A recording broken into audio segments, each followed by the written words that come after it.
BA तृतीय वर्ष woman struggle in modern India, paper क्रमांक 11वा, सेमिस्टर 6वे. यामध्ये आधुनिक भारतातील स्त्री संघर्ष या विषयामध्ये आपण भारतातील समाज सुधारणेत स्त्रियांचा सहभाग बघणार आहोत. त्यात सत्यशोधक चळवळीतील स्त्रियांचा सहभाग आपण बघू.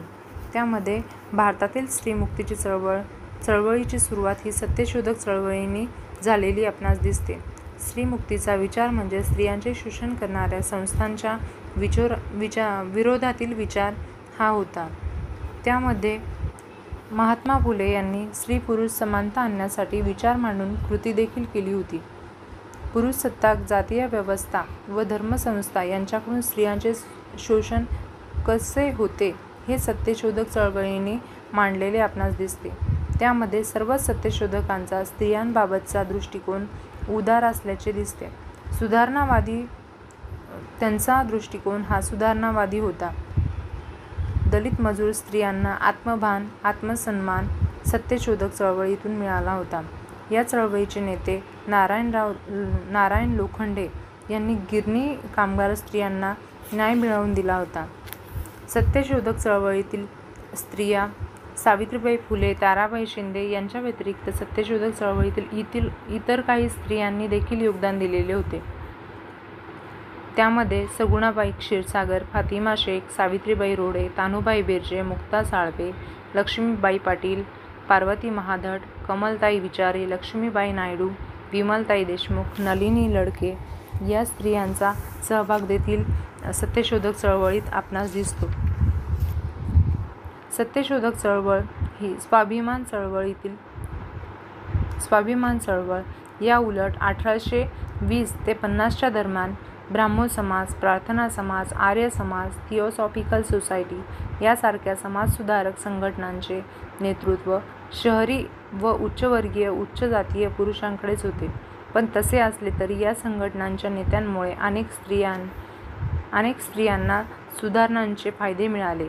ताराबाई शिंदे, पंडिता रमाबाई, आनंदीबाई जोशी, सरलादेवी हेमवती सेन अशा अनेक स्त्रियांनी आपापल्या परीने पुरुषसत्ताक नियंत्रणास आव्हान दिलेले आपणास दिसते. त्यानंतर स्वाभिमानी चळवळीतील स्त्रिया 1926 मध्ये तामिळनाडू प्रांतात पेरिमाल रामस्वामी यांच्या नेतृत्वाखाली समाज सुधारणेसाठी आत्मसन्मान चळवळ सुरू झाली होती. ही चळवळ नास्तिकांची आहे म्हणून तिच्यावर टीका केली गेली होती. या चळवळीचे उद्दिष्टे प्रामुख्याने अस्पृश्यता निवारण, स्त्रियांचा विकास, विधवांचे पुनर्वसन, विधवांच्या पुनर्विवाहाचा आग्रह, त्यानंतर देवधर्म, अंधश्रद्धा यापासून स्त्रियांना मुक्ती, स्त्री-पुरुष समानता, स्त्री शिक्षणाचा आग्रह, भट भिक्षुकांपासून होणाऱ्या धार्मिक शोषणाचा निषेध, त्यानंतर ब्राह्मणांचा वैधव्याचा सक्तीचा निषेध ह्या अशा प्रकारचे घटक ह्या स्वाभिमानी चळवळीतील स्त्रियांनी समोर मांडल्याचे आपल्याला दिसते. त्यामध्ये आत्मसन्मान चळवळीतील स्त्रियांनी 1920 ते 1930च्या दरम्यान वेळोवेळी जे लिखाण केले त्यातून ब्राह्मणी पुरुषसत्ताक व्यवस्थेला त्यांनी आव्हान दिले होते. नीलावती व जानकी यांनी कर्मकांडांच्या नावाखाली ब्राह्मणांनी चालवलेल्या लुटीबद्दल प्रखर टीका केल्याचे दिसते. तर जयकेसरीने दलित आणि उच्चवर्णीयांच्या श्रमातील विषमतेकडे लक्ष वेधले होते. आत्मसन्मान चळवळीतील स्त्रियांचा मालमत्तेचा हक्क, श्रम, घटस्फोट, पुनर्विवाह व संतती नियमनांसारख्या स्त्रियांच्या प्रश्नांवर आवाज उठवला गेला होता. त्यामध्ये पेरियार यांच्या विचारसरणीतील समानता व स्त्री-पुरुषांसाठी श्रमाच्या समान संधी यांना स्थान दिले होते. त्यांनी विधवांच्या पुनर्विवाहाचा प्रचार केला होता. आत्मसन्मान चळवळीने ब्राह्मणी विवाह संस्थेतील संस्कारांच्या अवडंबराला आव्हान दिले होते. कौमार्य व प्रतिव्रत्य यासारख्या संकल्पनातील फोलपणा त्यांनी उघड केला होता. त्यानंतर आपण जनवादी चळवळीतील स्त्रिया बघू. त्यामध्ये कथाकथने आणि आवाज या ग्रंथात स्वाभिमान चळवळीतील सहभागी स्त्रियांचे निवडक लेख व ललित साहित्य प्रकाशित झाले होते. हा ग्रंथ क्रांतिज्योती सावित्रीबाई फुले स्त्री अभ्यास केंद्राने पुणे विद्यापीठ येथे प्रसिद्ध केला आहे. या ग्रंथात स्वाभिमान चळवळीतील स्त्रियांनी उपस्थित केलेले प्रश्न हे अत्यंत महत्त्वाचे होते. त्यामध्ये उदाहरणार्थ विवाह सोहळ्याच्या अगोदर व प्रत्यक्ष विधीमध्ये अगणित एकापेक्षा एक निरर्थक असे विधी करतात. ब्राह्मण पत्रिका पाहतात, ग्रहांचे गुणदोष पाहतात, तरीही काही दाम्पत्यांना मूलबाळ का होत नाही, काही पती पत्नी साप आणि मुंगसासारखे एकमेकांना का भांडतात, असे प्रश्न उपस्थित करून निरर्थक विधींना आव्हान द्या असे लीलावती सुब्रमण्यम ही स्त्री सुचवत होते. विधवेने लग्नाच्या वरातीकडे दृष्टिक्षेप टाकला म्हणून विधवेची हत्या तिचा भाऊ करतो, असे एक कथानक आहे. आर्य द्रविड सार्वजनिक विहिरीतून पाणी घेण्यास बंदी, धोतर शर्ट घालण्यास बंदी, चप्पल व छत्री वापरण्यास बंदी, कौलारूच्या घरांची सक्ती होती. हे चित्र एका कथानकातून मांडले आहेत. मुस्लिम विधवा स्त्रियांची स्थिती कशी भयंकर आहे, तरुण विधवांना कसे दडपून ठेवले जाते व त्यांचा पुनर्विवाह करू दिला जात नाही, असे एक कथानक आहे. यामध्ये पुरुषांप्रमाणे स्त्रियांना स्वातंत्र्य नाही, तिला शयनगृहात कोंडून ठेवले जाते असेही त्यात आढळते. देवदासी होण्यासाठी कशी सक्ती केली जाते याबद्दल ही त्यात मांडले आहेत. त्यानंतर महात्मा फुले यांनी ज्याप्रमाणे ब्राह्मण पुरोहितांच्या गैरहजेरीत लग्ने लावली व सत्यशोधक विवाह पद्धती अंमलात आणली, त्याचप्रमाणे स्वाभिमान चळवळीतही ब्राह्मण पुरोहितांशिवाय लग्न हे तत्त्वनियम म्हणून पाळले गेले होते. महात्मा फुले व पेरियार या दोघांच्याही स्त्रीबाबतच्या विचारात व कार्यात बरेच साम्य होते.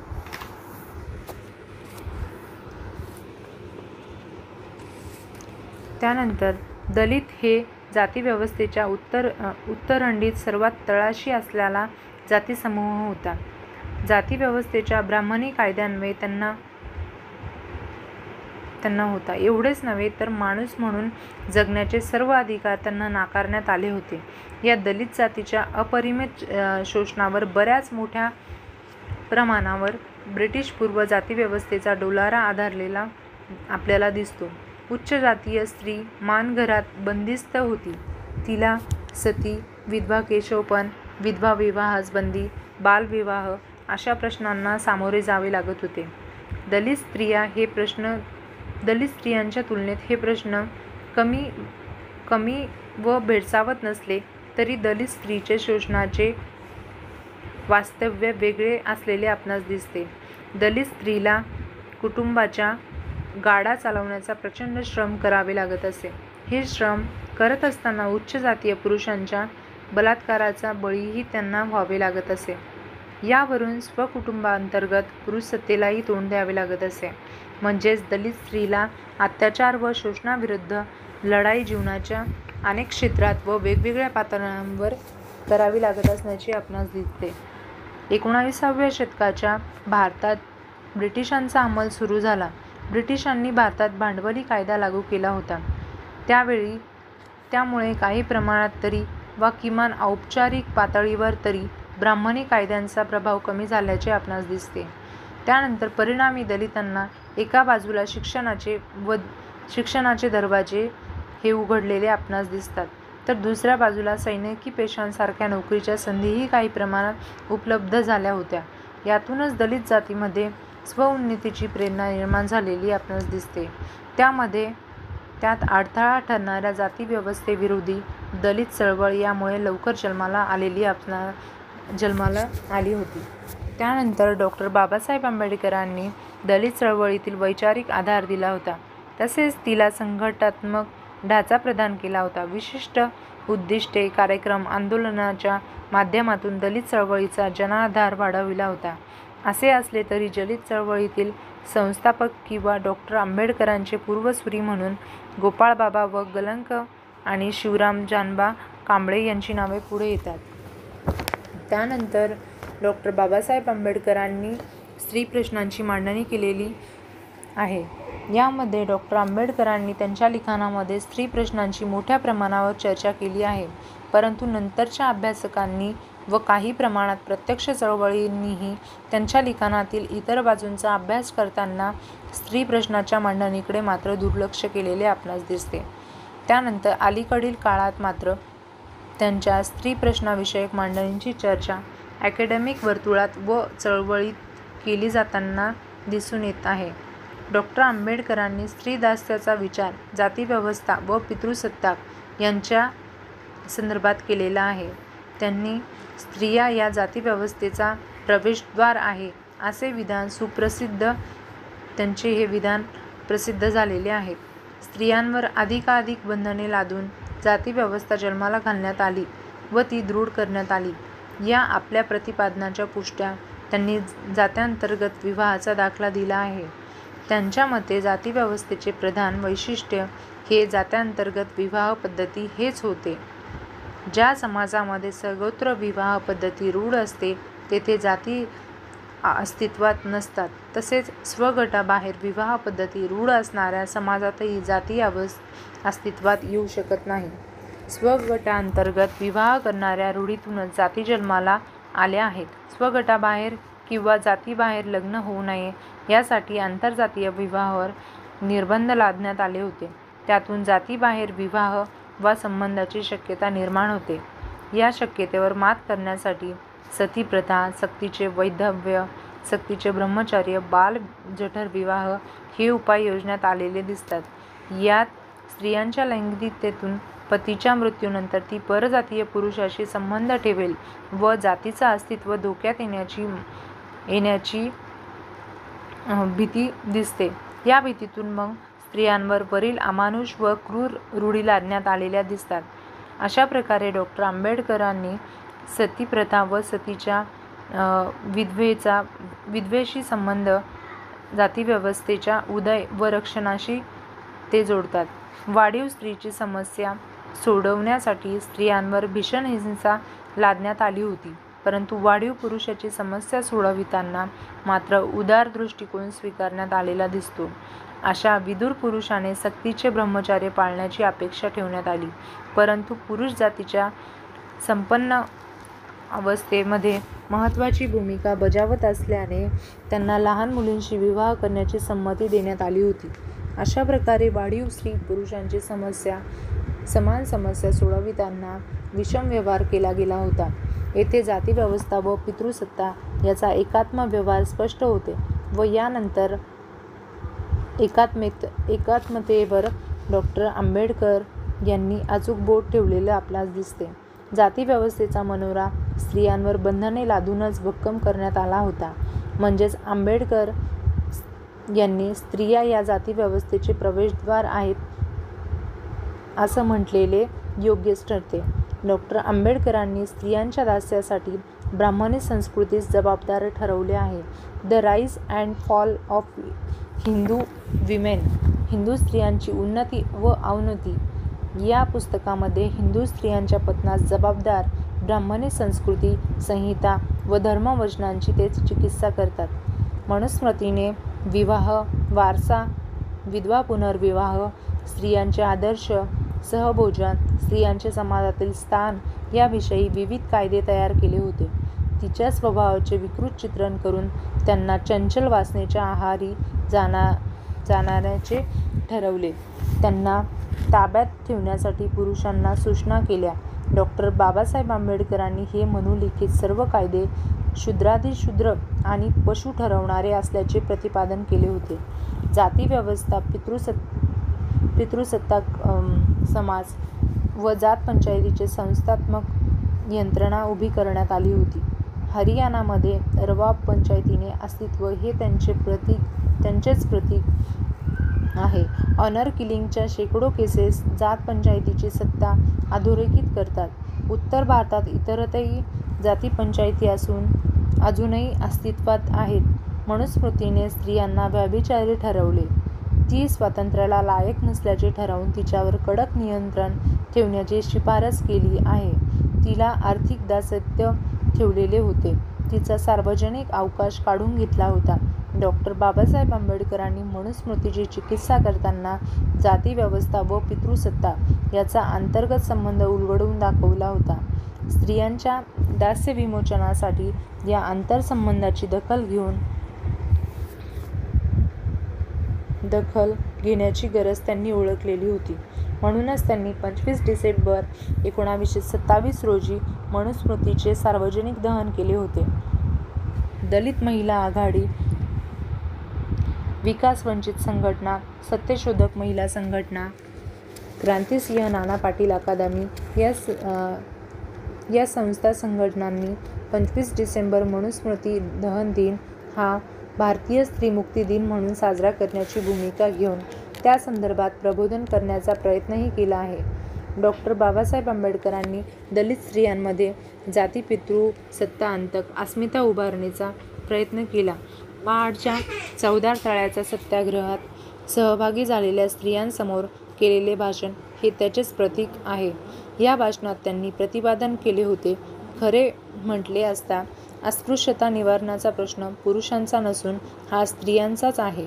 तुम्ही आम्हा पुरुषांना जन्म दिलेला आहे. आम्हाला इतर लोक कसे जनावरापेक्षा कमी लेखतात. काही ठिकाणी आमची सावलीसुद्धा घेत नाहीत. इतर लोकांस कोर्ट कचेऱ्यांमध्ये मानसन्मानाच्या जागा मिळतात, परंतु तुमच्या पोटी जन्मलेल्या आम्हा मुलास पोलीस खात्यातील शिपुर्ड्याचीही नोकरी मिळत नाही. इतका आमचा अपमान केला जातो. तुम्ही विचार करावयास पाहिजे.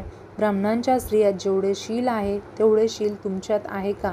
असे असताना ब्राह्मण स्त्रियांच्या पोटी जन्मलेले बालक सर्वमान्य व्हावे, तुमच्या पोटी जन्मलेले बालक सर्व ठिकाणी अवमानिले जावे, त्याला साध्या माणुसकीचा हक्क का असू नये याचा तुम्ही कधी विचार केला आहे का? तुमच्या पोटी जन्म घेणे हे पाप का ठरले जावे? हे भाषण डॉ. बाबासाहेब आंबेडकरांनी महाड सत्याग्रह परिषदेसमोर केलेले आपणास दिसते. दलितांना शुद्धता, नैतिकता आदी मुद्द्यांवरून हीन ठरविले जाते. दलित स्त्रियांना चरित्रहीन ठरविले जाते. भौरी देवी मथुरा बलात्कारासारख्या निवाड्यातून न्याय संस्थेचा हाच दृष्टिकोन प्रतिपादित झालेला दिसतो. त्यामुळे डॉ. आंबेडकर यांच्यात शीलवान असल्याचा आत्मविश्वास प्रदान करण्याचा प्रयत्न ते करतात व त्यांना जातीपितृ सत्ता अंतक लढाईचे नेतृत्व करण्यासाठी पुढे येण्यास सांगतात. या ठिकाणी डॉ. आंबेडकर भारतीय स्त्रियांच्या संदर्भातील आणखीन एक वास्तवही अधोरेखित करताना दिसते. ही वास्तवता म्हणजे जातीच्या श्रेणीनुसार विविध जातीच्या शोषण व दुय्यमातली भेद आहे. या अस्मिता उभारणीच्या प्रयत्नाचे दुसरे उदाहरण म्हणजे डॉ. बाबासाहेब आंबेडकरांनी दलित स्त्रियांना दागिन्यांचा त्याग करण्याविषयी केलेले आवाहन होय. हे दागिने घालण्यास दलित स्त्रियांनी न्यूनत्व दर्शविले जात होते. डॉ. आंबेडकरांच्या आवाहनाला दलित स्त्रियांनी मोठ्या प्रमाणात प्रतिसाद दिला होता आणि कथलाच्या दागिन्यांचा त्यांनी त्याग केला असून अशा प्रकारे दलित स्त्रियांमध्ये जातीपितृ सत्ता अंतक अस्मिता उभारण्याचे काम डॉ. बाबासाहेब आंबेडकरांनी त्यांच्यासाठी केलेले हे प्रयत्न आपणास दिसतात. डॉ. आंबेडकरांच्या नेतृत्वाखाली दलित चळवळीमध्ये लढण्यात आलेल्या आंदोलनात स्त्रियांचा सहभाग प्रचंड संख्येने राहिला होता. उर्मिला पवार, मीनाक्षी मून यांनी आम्हीही इतिहास घडवला या पुस्तकाद्वारे हा सहभाग समोर आणला आहे. डॉ. बाबासाहेब आंबेडकरांच्या नेतृत्वाखाली अमरावती येथील अंबादेवी मंदिर प्रवेशाची चळवळ आरंभण्यात आली होती. त्यासाठी काढण्यात आलेल्या मिरवणुकीमध्ये 50 स्त्रिया सहभागी झाल्या होत्या. महाडच्या चौदार तळ्याच्या सत्याग्रहात स्त्रियांचा सहभाग मोठ्या प्रमाणात असलेला दिसतो. यावेळी सत्याग्रहींनी केलेल्या भाषणात शांताबाई शिंदे या मुलीचाही समावेश होता. कोकणातल्या दलित स्त्रिया साड्या गुडघ्याच्या वर नेसत असत. त्यातून त्यांची जातही निर्देशित होत असे. महाडच्या चौदार तळ्याच्या सत्याग्रहात सामील स्त्रियांना बाबासाहेबांनी साड्या लुगडी नेसण्याच्या पद्धतीत बदल करण्यास सांगितला होता. याचा परिणाम या स्त्रियांवर झाला व या ठिकाणच्या स्त्रियांनी पायघोळ साड्या नेसण्यास सुरुवात केलेली आपणास दिसते. पुणे येथील पार्वती मंदिर अस्पृश्यांसाठी खुले करण्याचे आंदोलन 13 ऑक्टोबर 1929 रोजी सुरू झाले होते. त्यात शिवराम जामना कांबळे व राज भोज यांनी पुढाकार घेतलेला होता. महाडच्या सत्याग्रहापेक्षाही अधिक प्रमाणात स्त्रियांनी या आंदोलनात सहभाग घेतला. काही स्त्रियांनी सत्याग्रहीच्या तुकडीचे नेतृत्व केले होते. तानुबाई कांबळे यांनी एका तुकडीचे नेतृत्व केलेले दिसते. डॉक्टर बाबासाहेब आंबेडकरांच्या नेतृत्वाखाली नाशिकच्या काळाराम मंदिर सत्याग्रह 1930ला सुरू करण्यात आला. भाऊराव गायकवाडांनी हे आंदोलन संघटित करण्यात महत्त्वाची भूमिका बजावली. मंदिर खुले करण्यासाठी काढण्यात आलेल्या मिरवणुकीत 500च्या वर स्त्रिया सहभागी झाल्या होत्या. या आंदोलनामध्येही स्त्रियांचा सहभाग लक्षणीय राहिला. मंदिराच्या दारात धरणे धरण्यासाठी सत्याग्रहींची नाव नोंदणी करण्यात आली होती. त्यात 35 स्त्रियांनी आपली नोंदवणी. सत्याग्रहाचा कालावधी वाढत असल्याचे त्याचे स्वरूप फिरते व आळीपाळीने लोकांनी सत्याग्रह चालू ठेवणे व ते करण्यात आले. त्यातही स्त्रिया शेवटपर्यंत राहिल्या. 7 एप्रिल 1930 रोजी मोठ्या संख्येने अस्पृश्य लोक मंदिरात गेले होते. त्यावेळी पुजाऱ्याने का झापड मारली. मंदिराभोवती असलेले पोलिसांचे कडे तोडून काही स्त्रियांनी मंदिरात प्रवेश करण्याचा प्रयत्न केला होता. त्यात रमाबाई जाधव व इतर स्त्रिया सामील होत्या. या स्त्रियांना अटक करण्यात आली. आपल्या मुलाबाळांसह या स्त्रिया तुरुंगात गेल्या होत्या. दलित चळवळ जसजशी वाढत होती तसतशी त्यातील स्त्रियांचा सहभागही वाढत होता. हा सहभाग केवळ प्रतिकात्मक नव्हता. काँग्रेसच्या मंचावर बोलण्यास स्त्रियांना कित्येक वर्ष जावी लागली. स्त्रियांचा स्वतंत्र संघटनेला तर पुरुष काँग्रेसजनांचा विरोधच राहिला होता. दुसऱ्या बाजूला दलित चळवळीतील स्त्रियांचा सहभाग हा कर्तृत्ववान राहिला. प्रेरणा निर्माण झाली होती. या प्रेरणेला डॉक्टर बाबासाहेब आंबेडकरांनी प्रोत्साहन दिले होते. मुंबईमध्ये जानेवारी 1928 मध्ये स्थापन करण्यात यावी व त्याद्वारे 29 जानेवारी 1928 मध्ये स्त्रियांनी परिषद आयोजित करण्याचे ठरविण्यात आले. परिषदेच्या अध्यक्ष म्हणून रमाबाई आंबेडकर यांची निवड करण्यात आली होती. डॉक्टर बाबासाहेब आंबेडकरांनी स्त्रियांकडे केवळ आंदोलनकर्त्या म्हणून पाहिले नाही. त्यांनी स्त्रियांची वैचारिक पातळी उंचावण्याचाही प्रयत्न केलेला आपणास दिसतो. त्यांना निर्णय प्रक्रियेत स्थान देण्यासाठी प्रयत्न केले. जनता पत्राच्या 1932-33च्या कार्यकारिणीवर सावित्रीबाई बोराडे व अंबुबाई गायकवाड या स्त्रियांना सदस्य म्हणून घेण्यात आले होते. यावरून दलित चळवळीतील स्त्रियांचा सहभाग हा स्त्री-पुरुष समानता व्यवहाराच्या दिशेने कसा मार्गक्रमण करत होता हे आपणास दिसून येते. त्यानंतर अखिल भारतीय दलित काँग्रेसचे पहिले अधिवेशन नागपूर येथे डॉक्टर आंबेडकरांच्या नेतृत्वाखाली 8 ते 10 ऑगस्ट 1930 रोजी भरले होते. याच वेळी 10 ऑगस्ट रोजी स्त्रियांचे स्वतंत्र अधिवेशन भरण्याची नोंद आहे. 1932 मध्ये डॉक्टर आंबेडकर गोलमेज परिषदेहून परत आल्यानंतर कामठी येथे परिषद झाली होती. त्याला 200 स्त्रिया सहभागी राहिल्या होत्या व परिषदेमध्ये शेवंताबाई ओगले आणि अंजनीबाई देशभ्रतार यांनीही भाषणे केलेली होती. तुमसर येथे सुभद्राबाई रामटेक यांच्या अध्यक्षतेखाली स्त्रियांची स्वतंत्र परिषद भरवण्यात येऊन त्यात काँग्रेस व हिंदू महासभेच्या धोरणाचा निषेध करण्यात आला होता. अनुसयाबाई इंगोले यांच्या अध्यक्षतेखाली 1936ला मध्य प्रांत वराड अस्पृश्य महिला परिषदेचे आयोजन करण्यात आलेले होते. भागीरथीबाई थोरात यांच्या अध्यक्षतेखाली नागपूर येथे आयोजित महिला परिषदेला 1000 पुरुषांची उपस्थिती असलेली दिसते.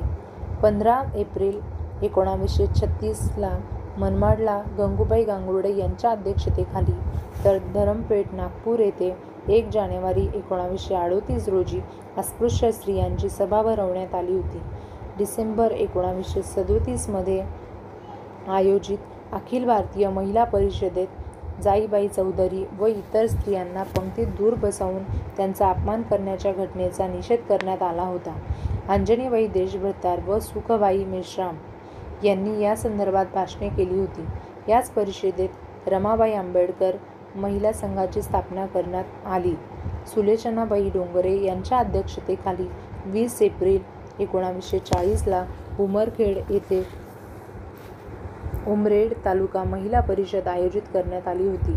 यात अस्पृश्य स्त्रियांना राखीव जागा ठेवण्यासाठी मागणी करण्यात आली होती. भारतीय स्वातंत्र्याची पहाट जशी जवळ येऊ लागली तशीच दलित महिलांच्या राजकीय जाणीवा व विकासाला गती मिळाली. 20 जुलै 1942 रोजी अखिल भारतीय दलित महिला परिषद आयोजित केली गेली होती. सुलोचनाबाई डोंगरे या परिषदेच्या अध्यक्ष होत्या, तर कीर्तीबाई पाटील या स्वागताध्यक्ष आणि इंदिराबाई पाटील या जनरल सेक्रेटरी होत्या. अधिवेशनास डॉ. बाबासाहेब आंबेडकरही उपस्थित होते. परिषदेसाठी देशभरातून सुमारे 25,000 स्त्रिया उपस्थित राहिल्या होत्या. यावेळी वरील तिन्ही स्त्रियांची भाषणे दलित स्त्रियांमध्ये किती मोठ्या प्रमाणात वैचारिक जागृती घडून आली होती याचे निदर्शन करतात. कीर्तीबाईंनी आपल्या भाषणात स्त्रियांनी केवळ घरकामात अडकून न राहता सार्वजनिक क्षेत्रात उतरण्याची गरज प्रतिपादित केली होती. इंदिराबाईंनी पुरुषसत्तेपुढे मान न झुकवता तसेच चूल व मूल हेच आपले कार्यक्षेत्र न समजता स्त्रियांनी आपल्या डोक्यातून हिंदू धर्माच्या गुलामगिरीच्या विचारांच्या उच्चाटनासाठी समोर येण्याचे आवाहन केलेले दिसते. परिषदेच्या अध्यक्ष सुलोचनाबाई डोंगरेंनी सर्व जिल्हा तालुका बोर्डात दलित स्त्रियांना प्रतिनिधित्व देण्याची मागणी केली होती. त्याचबरोबर त्यांनी स्त्रियांना घटस्फोट देण्याचा अधिकारही असावा, बहुपत्नी विवाहास कायद्याने प्रतिबंध करण्यात यावा व अस्पृश्य स्त्रियांसाठी महिला वसतिगृहे काढण्यात यावी आदी मागण्याही केलेल्या दिसतात. शेड्यूल कास्ट फेडरेशनची स्थापना झाल्यानंतर स्त्रियांच्या स्वतंत्र सभांना गती मिळाली. शांताबाई हानी या लढाऊ स्त्रीकडे नाशिक जिल्ह्याचे अध्यक्षपद देण्यात आले होते. मुंबई येथे 6 मे 1945 ला आयोजित अस्पृश्य महिला परिषदेस सुमारे 10,000 स्त्रिया उपस्थित होत्या. परिषदेत दलित चळवळीचे प्रसिद्ध नेते BN शिवराज यांच्या पत्नी मीनाबाई शिवराज व मुलगी कुमारी शिवराज या देखील उपस्थित होत्या. त्यानंतर डॉ. बाबासाहेब आंबेडकरांनी हिंदू कोड बिल या मध्ये जातीव्यवस्थेच्या ब्राह्मणी कायद्यांनी स्त्रियांना घटस्फोट, वारसा हक्क नाकारले होते. तिच्यावर जात-जमातीय कायद्यांचे वर्चस्व लादण्यात आले होते. जात पंचायतीच्या दमन यंत्रणेस तिला तोंड द्यावे लागत होते.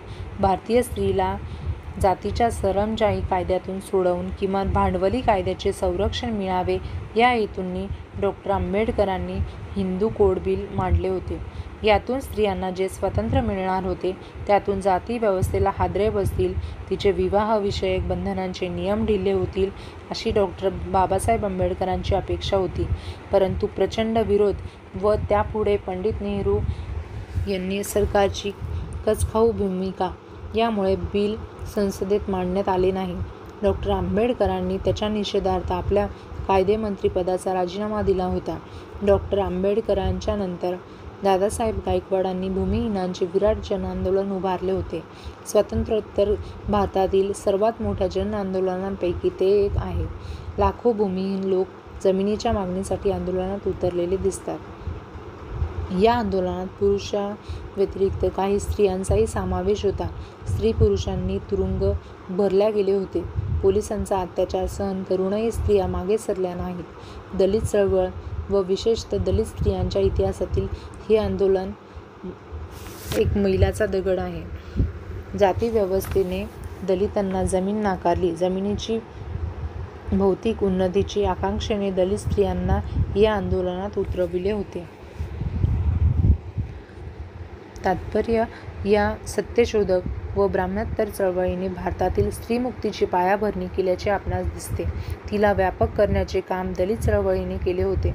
एका बाजूला स्त्रियांच्या शोषण व दुय्यम तत्त्वाला कारणीभूत जातीव्यवस्था आणि पितृसत्ता याचा दलित चळवळीमध्ये संबंध मांडण्यात आला होता, तर दुसऱ्या बाजूला प्रचंड संख्येने स्त्रियांना सार्वजनिक क्षेत्रात दलित चळवळीने आणले, त्यांचे स्वभाव जागृत केले. जाती-पितृसत्ता अंतक अस्मितेची त्यांच्यात उभारणी केलेली दिसते. दादासाहेब गायकवाडांच्या नेतृत्वाखाली लढण्यात आलेल्या भूमिहीन आंदोलनाचा अपवाद वगळता आंबेडकर काळात मागे दलित चळवळीतील स्त्रियांचा सहभाग कमी होत गेलेला दिसून येतो. स्त्रीमुक्ती ही जाती व्यवस्था अंताची कळ आहे ही डॉ. आंबेडकरांची मांडणी नंतरच्या नेतृत्वाने विसवली. त्यामुळे दलित चळवळीत स्त्रियांकडे आई व उच्च जातीयांच्या वासनेला बळी पडणाऱ्या दलित स्त्रिया म्हणून पाहिले जाऊ लागले. परिणामी दलित चळवळीतील स्त्रियांचे कर्तेपण सीमित होते. यानंतरच्या लेक्चरमध्ये आपण आदिवासी व शेतकरी स्त्रियांच्या चळवळीतील सहभाग बघणार आहोत. धन्यवाद.